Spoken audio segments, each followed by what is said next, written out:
नमस्कार छात्रों, आज हम पढ़ने जा रहे हैं कक्षा 10वीं शेमुषी भाग 2 नवमा पाठः सूक्तयः।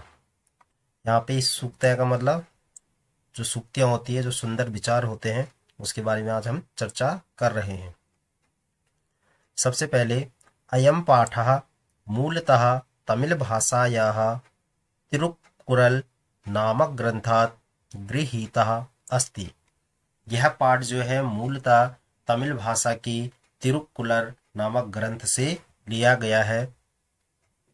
अयम ग्रंथ तमिल भाषायाः वेदः इति कथ्यते। इस ग्रंथ को तमिल भाषा का वेद भी कहा गया है। अस्य प्रणेता तिरुवल्लुवरः वर्तते। इसके रचयिता, इस ग्रंथ के रचयिता तिरुवल्लुवर है। प्रथम शताब्दी अस्य कालः स्वीकृतः अस्ति। इसका जो समय है वो प्रथम शताब्दी माना गया है। धर्मार्थ काम प्रतिपादको अयम ग्रंथः त्रिषु भागेषु ही विभक्तो अस्ति। इस ग्रंथ को धर्म अर्थ काम आदि का प्रतिपादक भी माना गया है। त्रिषु भागेषु ही विभक्तो अस्ति, और यह 3 भागों में विभक्त है। तिरु शब्दः श्रीवाचक अस्ति। तिरु शब्द जो है वो श्रीवाचक है। अतः तिरुकुरल शब्दस्य अभिप्रायो भवति। इसलिए तिरुकुरल शब्द का अभिप्राय है श्रिया युक्ता वाणी, अर्थात श्रिया युक्त वाणी इसका अभिप्राय है। अस्मिन् ग्रंथे मानवानां कृते जीवनोपयोगी सत्यम सरस बोधगम्य पद्यों प्रतिपादितम अस्ति। इस ग्रंथ में मानव जाति के जीवन के लिए उपयोगी सत्य को बहुत ही सरल भाषा में प्रतिपादित किया गया है। अब पढ़ते हैं आगे। पहला श्लोक है, पिता यच्छति पुत्राय बाले विद्या धनम महत् पिता अस्य किम तपस्तीपि इत्युक्तिस्तत्कृतज्ञता। सरलार्थ है, पिता अपने पुत्र को बचपन से ही विद्या रूपी बड़ा धन देता है। इससे पिता ने क्या तप किया, यह कथन ही उसकी अर्थात पुत्र की कृतज्ञता है। अगला श्लोक है, अवकृता यथा चित्ते तथा वाची भवेद्यदि तदेवाहु महात्मानः समत्वम् इति तथ्यतः। सरलार्थ, मन में जैसी सरलता हो वैसी ही सरलता यदि वाणी में हो जाए तो उसे ही महात्मा लोग वास्तव में समत्व अर्थात समानता की भावना कहते हैं। श्लोक नंबर 3, त्यक्त्वा धर्म प्रदाम वाचम परुखाम यो अभ्युदीयते परित्यज्य फलम पक्वम भुक्ति पक्वम विमूढ़धीः। सरलार्थ है, जो व्यक्ति धर्म संगत वाणी को छोड़कर कठोर अर्थात अप्रिय वाणी बोलता है, वह मूर्ख पके हुए फल को छोड़कर कच्चा फल खाता है। श्लोक नंबर 4, विद्वांस एव लोकेस्मिन् चक्षुष्मन्तः प्रकीर्तिताः अन्येषां वदने ये तु ते चक्षुर्नामानि मते। सरलार्थ है, इस संसार में विद्वान लोग ही आंखों वाले कहे गए हैं। दूसरे के मुख पर जो आंखें हैं वे तो केवल नाम मात्र की ही आंखें हैं।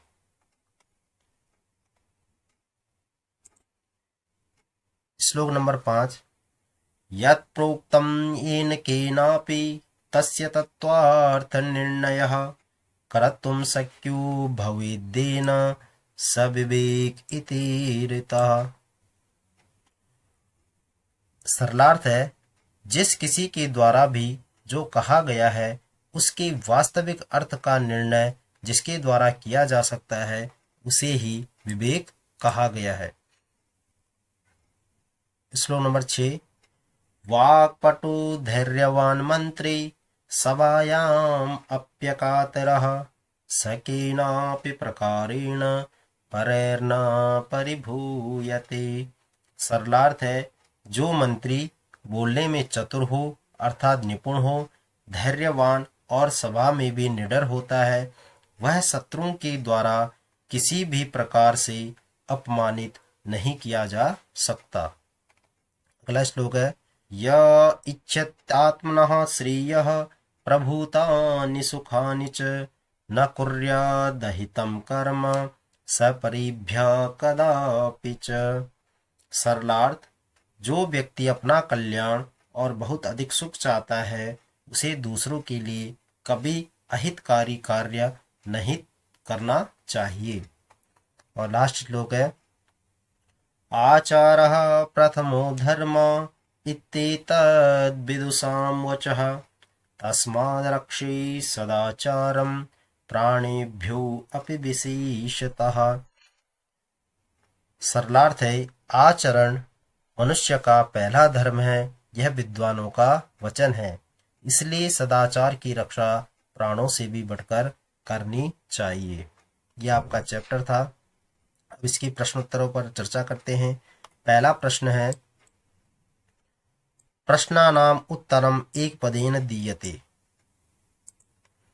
प्रश्नों के उत्तर एक पद में देने हैं। पहला है हमारा पिता पुत्राय बाल्ये किम यच्छति। पिता पुत्र को बाल्यकाल में क्या देता है? तो उत्तर आएगा विद्याधनम। क्वेश्चन नंबर 2 विमूढ़धीः कीदृशीं वाचं परित्यज्य। मूर्ख लोग कौन सी वाणी को परित्याग करते हैं? तो आएगा धर्म प्रदा। तीसरा है अस्मिन् लोके के एव चक्षुष्मन्तः प्रकीर्तिताः। इसका आंसर आएगा विद्वांसः। अगला है प्राणेभ्यो अपि कः रक्षणीयः। तो आएगा आंसर सदाचारः। हमें सदाचार की रक्षा अपने प्राणों से भी ज्यादा करनी चाहिए। अगला है आत्मनः श्रेयः इच्छन् नरः कीदृशं कर्म न कुर्यात्। तो आएगा अहितम। अगला है वाचि किम भवेत्। उत्तर आएगा अवकृता। प्रश्न नंबर 2 है स्थूल पदानि अधिकृत्य प्रश्न निर्माणम कुरु। जहाँ जो स्थूल शब्द है, जो मोटे शब्द है, उनके स्थान पर प्रश्न निर्माण करना है। जैसे यथा दे रखा है विमूढ़धि पक्वम फलम परित्यज्य अपक्वम फलम भुक्ते। तो आएगा यहाँ पे विमूढ़धि जो है क्वेश्चन मार्क है, तो आएगा कह पक्वम फलम परित्यज्य अपक्वम फलम भुक्ते। ये आपका एक उदाहरण दे रखा था, वैसे करने हैं। यहाँ पे जो मोटे शब्द है उनको मैंने अलग कलर में चेंज किया है, तो ये इनके स्थान पे आपको प्रश्न निर्माण करना है। जैसे पहला है संसारी विद्वांस ज्ञान चक्षु भी नेत्रवंतः कथ्यन्ते। तो यहाँ पे विद्वांस की जगह पे आपको प्रश्न निर्माण करना है, तो आंसर आ जाएगा संसारी। ये हमारा क्वेश्चन मार्क है के। संसारी के ज्ञान चक्षु भी नेत्रवंतः कथ्यन्ते। ध्यान रखना आपका जो रेखांकित पद होगा जिसपे हमने प्रश्न निर्माण करना है, वो आपको पहचानना है कि कौन से पुरुष का है, कौन से लिंग का है और कौन से वचन का है। उसी पुरुष, उसी लिंग और उसी वचन में आपका आंसर आना चाहिए, जैसे ये करा है हमने। अगला है जनकेन सुताय शैशवे विद्याधनम दीयते। तो सुताय हमारा प्रश्न निर्माण था, यहाँ पे क्वेश्चन मार्क करना हमने, तो आ जाएगा कस्मै। जनकेन कस्मै शैशवे विद्याधनम दीयते। अगला है तत्वार्थस्य निर्णय विवेकेन कर्तुम शक्यः। तो तत्वार्थस्य की जगह पे आएगा कस्य। उसके बाद है धैर्यवान लोके परिभवम न प्राप्नोति। तो उत्तर आएगा धैर्यवान कुत्र परिभवम न प्राप्नोति। तो लोके की जगह पे आ गया कुत्र।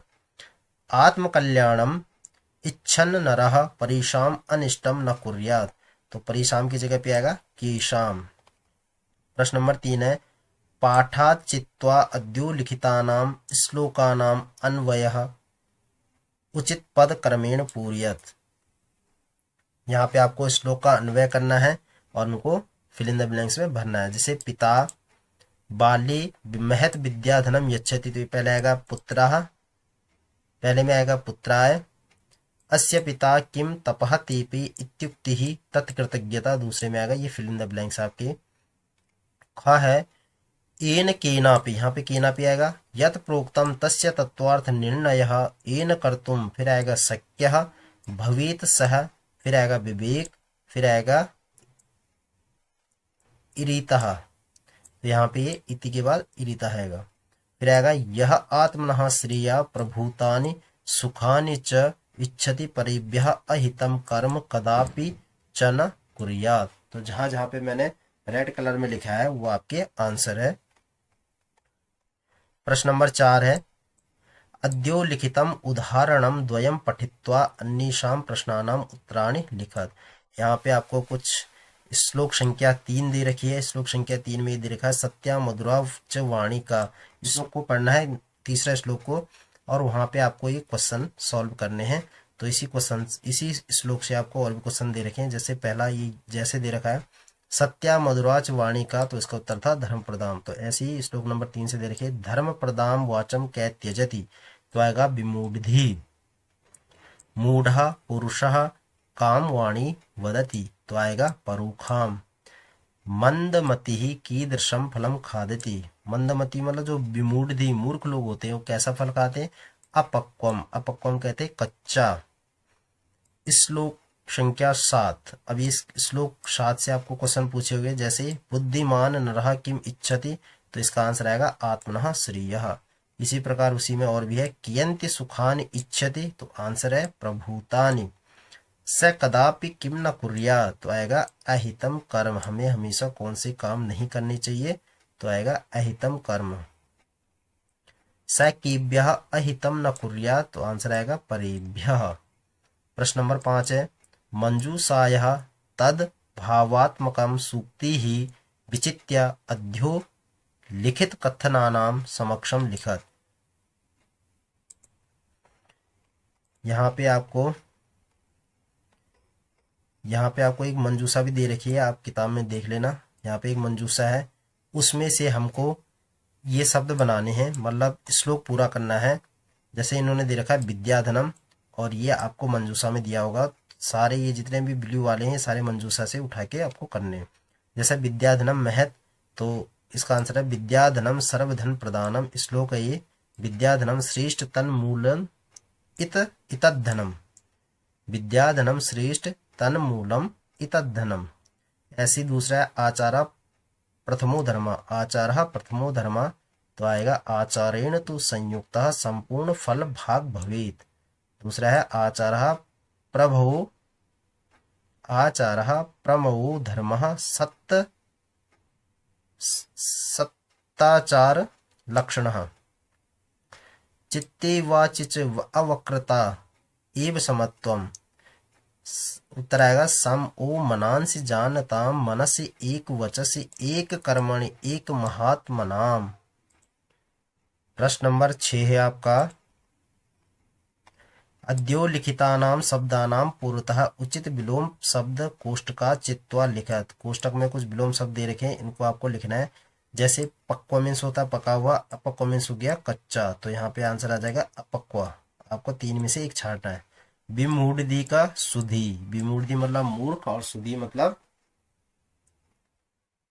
जो सही इंसान होता है, महान लोग जो होते हैं उनको सुधी कहा जाता है। कातरह और अकातरह, ठीक है, विलोम शब्द है। कृतज्ञता कृतज्ञता, आलस्य उद्योगा, यहाँ पे भी ये है, सॉरी। और परुखा का कोमला, यहाँ पे कोमला। इसी का आ है अद्योलिखितानाम शब्दानाम त्रयः समानार्थकाः शब्दाः मंजूषाया चित्वा लिख्यताम। पहला है आपको इसमें करना क्या है, समानार्थक पर्यायवाची शब्द लिखने हैं 3-3। तो जैसा है यहाँ पे आपको दे रखा होगा नीचे, ये देखो मंजूषा, मंजूषा से छांट के आपको 3-3 वाक्य समानार्थक शब्द लिखने हैं। जैसे प्रभुतम है, प्रभुतम को भूरी भी कहा जाता है, बहु भी कहा जाता है, विप्लुम भी कहा जाता है। ऐसी श्रेय है, इसको शुभम भी कहा जाता है, कल्याणम भी कहा जाता है, शिव भी कहा जाता है। तीसरा है चित्तम, चित्त को मन भी कहा जाता है, चीतः भी कहा जाता है, और मानसम भी कहा जाता है। ये सब पर्यायवाची शब्द है चित्त के। सभा को संसद भी कहते हैं, परिषद भी कहते हैं, और सभा भी कहते हैं। वैसे चक्षु, आंख को नेत्र भी कहते हैं, नयन भी कहते हैं, लोचन भी कहते हैं। मुखम को आननम भी कहते हैं, वक्त्रम भी कहते हैं, वदनम भी कहते हैं। प्रश्न नंबर 7 है अधस्तात् समास विग्रहाः दीयन्ते तेषां समस्त पदानि पाठाधारेण दीयन्ताम्। विग्रह, समस्त पद और समास। यहाँ पर आपको विग्रह, समस्त पद और यहाँ पे आपको लिखना है समास। ठीक है, यहाँ पे आएगा समास। यहाँ पे आपको समास का नाम लिखना है। तो जैसे पहला है तत्वार्थस्य निर्णय, इसका ये विग्रह है, इसको समस्त पद बनाएंगे, तत्वार्थ निर्णय हो जाएगा। ठीक है, यहाँ पे अस्य का आता है तो का हट के तत्वार्थ निर्णय हो जाएगा। षष्ठी तत्पुरुष का समास है ये, तत्पुरुष समास की षष्ठी विभक्ति है ये। दूसरा है वाची पटुहु, तो इसका आएगा वाक पटुहु। वाची पटुहु, वाक पटु सप्तमी तत्पुरुष समास है ये। अगला है धर्म प्रददाति इति ताम, तो इसका आएगा धर्म प्रदा, उपपद तत्पुरुष समास है। अगला है न कात्रः, इसका आ जाएगा अकात्रः, नन तत्पुरुष समास। न हितम अहितम, नन तत्पुरुष समास। महान आत्मा ईशाम, तो महात्मा यह है बहुव्रीहि समास। विमूढ़ा धीहि यस्य स, विमूढ़ धी ही, विमूढ़ा धीहि यस्य से विमूढ़ धीहि, ये बहुव्रीहि समास है। तो इस तरीके से आज हमने आपके पूरे चैप्टर का यहाँ पे पूरे चैप्टर पर चर्चा की। इसके सबसे पहले हमने पाठ की हिंदी समझी, श्लोकों की हिंदी समझी, श्लोकों का भावार्थ समझा और उसके बाद आपके प्रश्नोत्तरों पर चर्चा की। हर एक प्रश्न को हमने अच्छे से इसमें समझाया है। तो उम्मीद करता हूँ वीडियो आपको अच्छी लगी। अगर आपको वीडियो अच्छी लगी तो प्लीज़ लाइक करें, ज़्यादा से ज़्यादा शेयर करें और चैनल पर नहीं है तो सब्सक्राइब जरूर कर लें और बेल आइकन को प्रेस कर दें ताकि आने वाली वीडियो का नोटिफिकेशन सबसे पहले आप तक पहुंचे। मिलते हैं फिर नेक्स्ट वीडियो में, तब तक के लिए धन्यवाद, नमस्कार।